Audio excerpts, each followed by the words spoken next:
আসসালামু আলাইকুম। আপনি কি একটা জিনিস খেয়াল করেছেন? এবারের আইপিএলটা মুস্তাফিজুর রহমান যেন নিজের সাথে নিজেরই একটা চ্যালেঞ্জ নিয়ে নেমেছেন এবং ডে বাই ডে তার যে উন্নতি ইমপ্রুভমেন্ট সেটা কিন্তু এবার আইপিএল এ সব থেকে বেশি চোখে পড়েছে। দেখুন, এবারে আইপিএল এর 3টা ম্যাচ মাত্র খেলার সুযোগ পেয়েছেন এবং 3 ম্যাচেই মুস্তাফিজুর রহমান একটা থেকে আরেকটায় ছাড়িয়ে গিয়েছেন এবং এক একটা বল যেন তার রাগের, আক্রোশের এবং তার আক্রমণাত্মকের একটা মনোভাব। এবারে আইপিএল এ মুস্তাফিজুর রহমানকে কোনো টিমই দলে নেয়নি। যে চেন্নাই সুপার কিংস এর গত আসরে তুরুপের তাস ছিল, সে চেন্নাই সুপার কিংস তাকে দলেই নেয়নি। তার ফলাফল কিন্তু চেন্নাই সুপার কিংস হাতে নাতেই পেয়েছে। এবার সব থেকে খারাপ দল হিসেবে যারা আগের থেকেই বাদ হয়ে গিয়েছে। দেখুন, এবারের মুস্তাফিজ সমস্ত মুস্তাফিজ থেকে ছাড়িয়ে গিয়েছে। এবারের মুস্তাফিজ সম্পূর্ণ ডিফারেন্ট মুস্তাফিজ এবং তার এক একটা বল যেন পারমাণবিক বোমার থেকেও ভয়ঙ্কর এবং প্লেয়ারদের চোখে মুখে এক প্রকার অগ্নিছায়া।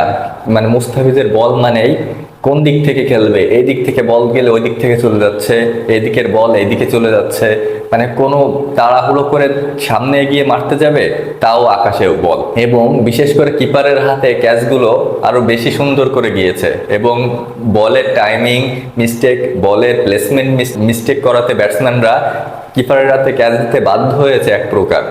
এবং মুস্তাফিজের বল, এবারের বল যেন লিটিল বয় আর ফ্যাটম্যানের একটা অপরূপ প্রত্যয়।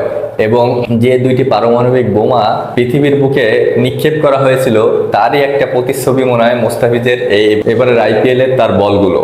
দেখুন, মুস্তাফিজ 3টা ম্যাচ খেলার সুযোগ পেয়েছে, 3টা ম্যাচে 11টা ওভার করেছে। সেই 11টা ওভার হয়তো উইকেট পেয়েছে 4টা, ইকোনমিক 7-এর একটু বেশি, কিন্তু তার প্রত্যেকটা বল, প্রত্যেকটা ওভার যেন ব্যাটসম্যানদের চোখে মুখে অনামিশা নিয়ে এসেছে। তাবৎ বড় বড় নাম করা ব্যাটসম্যান ইন্ডিয়া থেকে বহির্বিশ্বে সমস্ত ব্যাটসম্যান মুস্তাফিজকে কর্নিশ জানাতে বাধ্য হয়েছেন এবং মুস্তাফিজ দেখিয়ে দিয়েছেন কেন তিনি কাটার মাস্টার, কেন তিনি ফিজ। কারণ মুস্তাফিজ এর আগে আইপিএল এ চেন্নাই সুপার কিংস এর হয়ে খেলেছেন, কিন্তু চেন্নাই সুপার কিংস তাকে যথাযথ মূল্যায়ন কিন্তু এবার করেনি। মাত্র 2 কোটি রুপি দাম ছিল তার, কিন্তু চেন্নাই সুপার কিংস এর আগ্রহী দেখায়নি মুস্তাফিজকে নেওয়ার জন্য।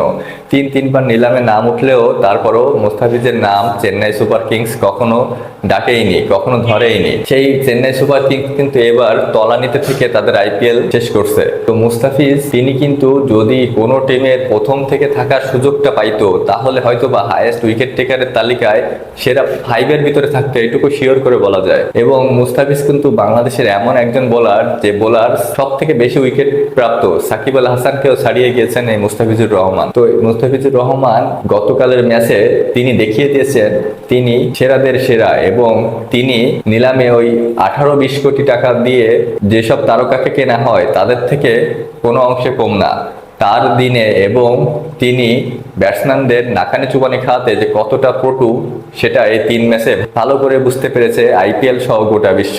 দিল্লি ক্যাপিটালস থেকে শুরু করে ভারতের বড় বড় ধারাভাষ্যকার তারাও মুস্তাফিজের সুনামে ব্যস্ত। দেখুন, মুস্তাফিজকে যখন 6 কোটি রুপিতে দিল্লি কিনেছিল তখন কিন্তু অনেকেই তার বদনাম ছুটে দিয়েছিল, অনেকেই তাকে দলে নেওয়াতে দিল্লি ক্যাপিটালসকে ধুয়ে দিয়েছিল।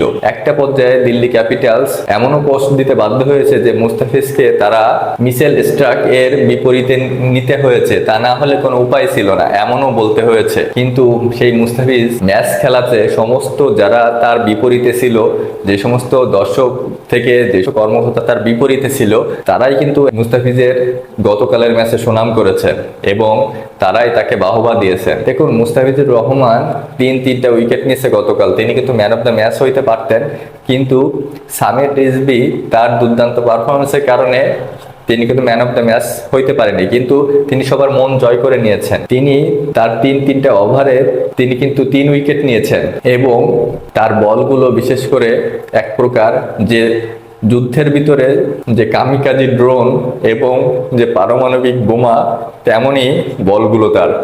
এক একটা বল এক এক লাইন দিয়ে এক একভাবে প্লেয়ারদের কাছ থেকে পাস হয়ে যায়, প্লেয়াররা চোখ বুজে খালি দেখতেই থাকে যে বলটা যাচ্ছে, কিন্তু ব্যাটে লাগানোর সক্ষমতা নেই এবং ব্যাটে যদি লাগায় তাহলে হয় কিপারের হাতে, নাই উপরে আকাশে। এটাই হলো মুস্তাফিজ, এটাই হলো বাংলার টাইগার, এটাই হলো বাংলার গর্ব। আপনার কেমন লেগেছে? আপনি মুস্তাফিজের বলগুলো কিভাবে দেখছেন অবশ্যই জানাবেন এবং ভালো লাগলে লাইক, কমেন্ট, ফলো, সাবস্ক্রাইব করবেন, পাশে থাকবেন। ধন্যবাদ।